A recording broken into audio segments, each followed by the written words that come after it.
One of my biggest pain points when I was starting on Google AdWords was knowing how much to bid. I was very scared of getting ripped off, and I felt a bit like I was at a street market bartering for some goods I didn't know the price of in some faraway land. Today I'll demo a workflow connecting the data we gathered in Google Analytics, like I showed you a couple of episodes ago, to the Keyword Planner, and then guesstimating a good starting bid by figuring out what kind of profitability you expect to have. In doing so, you'll become that bit more familiar with the grammar of the Keyword Planner. Hope you enjoy.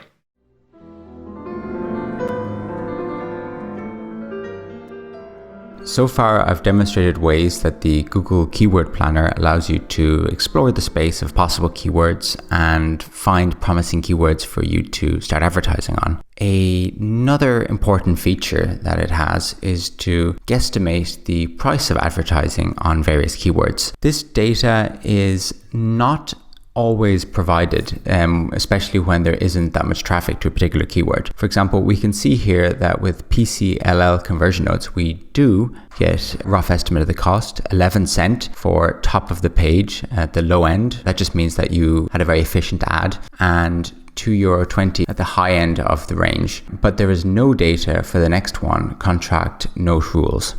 With what I'm demonstrating here, targeting UK law notes in Hong Kong, it's very, very niche, and I don't think that's going to be representative of the kind of data that you're probably going to see when you're advertising your business. Therefore, I'm going to expand the number of countries up here such that we get more data and there's going to be more columns with that pricing information. Okay, I've targeted a load of ex-Commonwealth or British overseas countries. Let's see if that makes a difference. Yes, it does. In particular, the main keyword I wanted information about, law notes, now has a pricing range. This is great news. Now, let's use this information about the range of costs per click for this particular keyword, law notes. So I'm going to assume that my cost per click is somewhere in between those two, let's say 90 cents. So that means that if I'm paying 90 cents per click, I want to be generating more revenue than that in order for the advertising to be worthwhile. The biggest danger in advertising is that you spend more money than you earn back. Now, remember in Google Analytics, we were in this audience geolocation report, and we saw the per session value, and on average it's only 15 cents. So if I was paying 90 cents per click and only earning an average of 15 cents, that would be a pretty bad deal. Of course, the average is higher in certain countries, as we can see here, and many of those are the UK overseas territories or ex-Commonwealth countries. Considering that Hong Kong and Singapore make up the majority of the traffic in this case, let's actually search for them. Let's search for just Hong Kong and see what its cost is, or rather what its per session value is. So it's only 22 cents. So this means that we would probably be losing money here, at least if we take this figure at face value.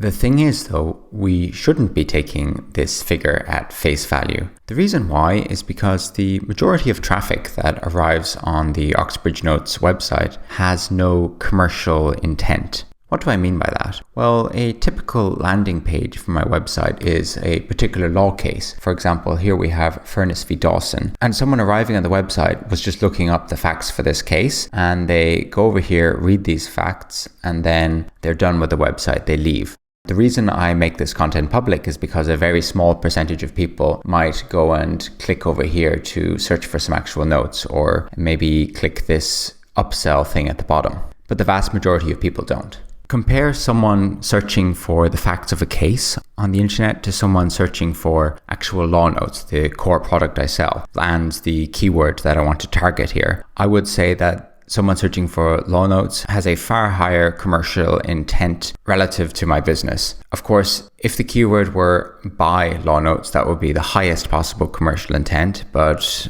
just law notes alone is probably a lot better than some random case facts. We can back up this idea with some extra data. So I'm over in Google Analytics in the Acquisition All Traffic's Channels report, and I've clicked e-commerce as usual. And then we can see the various types of channels for traffic. Now, in general, my average per session value is 15 cents. But if you scroll down to paid search, which is basically just AdWords, you see that it's 61 cents. So it's over 4x more when we're going for that type of traffic. Bringing that 4x multiple back to the Hong Kong per session value here gives us 88 cents, which is roughly about midway in the range of cost per clicks that we saw over in AdWords. So already we're doing a lot better. There's also another dimension that we have to consider here, that of customer lifetime value. So I know that in the UK at least, when someone buys from me, on average, they will buy from me about 3 more times over the ensuing years.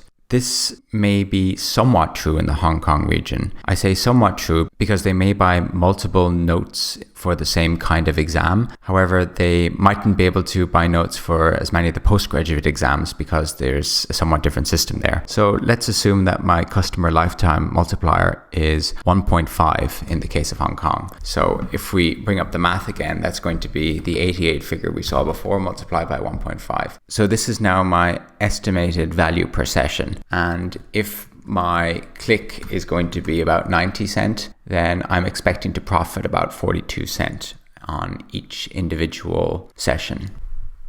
I'm back over in AdWords now, and I'd like to move forwards and take these keyword ideas to the next stage. So I'm going to keep it kind of simple and just choose the keywords that I initially started with rather than expanding it out. So the key thing I want to do now is to group my keywords into what are called ad groups. So conceptually, an ad group is literally just a number of ads, a small number, for example, 3 ads. It could even be 1 ad that are targeting a certain set of keywords or a certain demographic or whatever targeting option you choose. Over on my website, I have a number of major categories of notes. I have the GDL law notes, then I have just regular law notes. This corresponds to something called LLB, and then I have some LPC notes.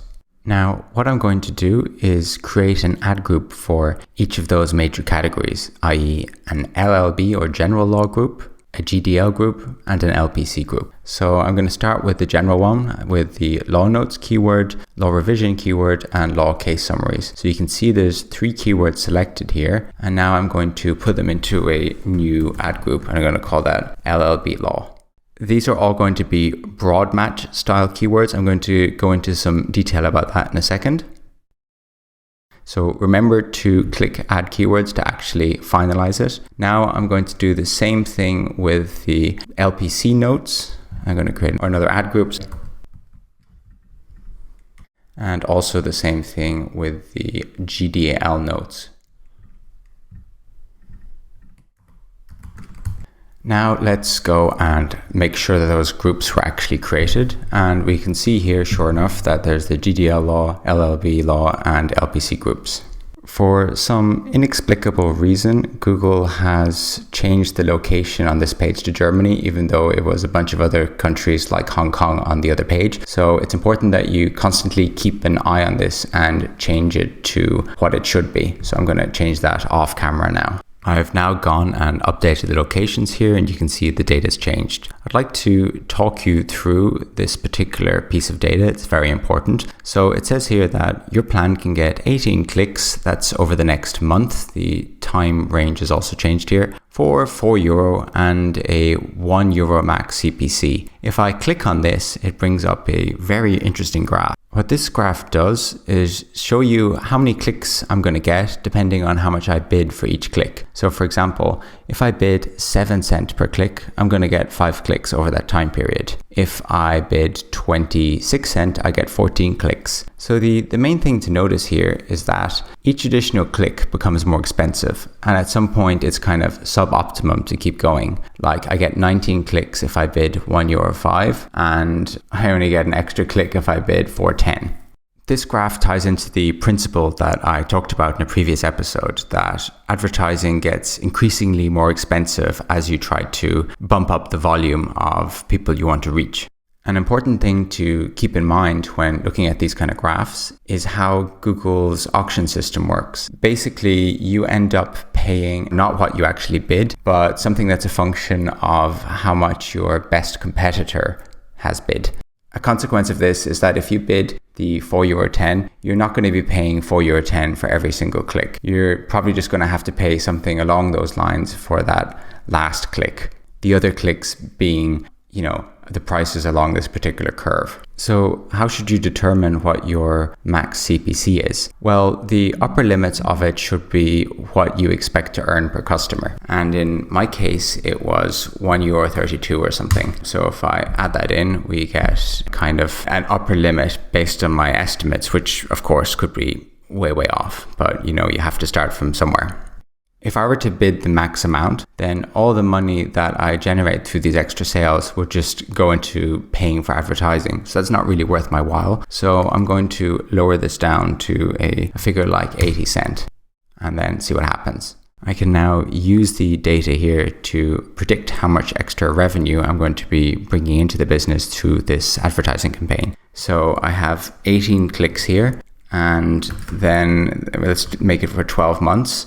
And then I expect to earn $1.32 revenue per particular click. So this is leading me to expect that I'm going to earn €285 of extra revenue per year with this advertising campaign. That's not really great, but then again, with Google AdWords, if you create something today, you can easily have it running for 10 years. And I've had that happen in the past. So it might be a reasonable investment when you take that into account. That's all I've got for today. See you next week.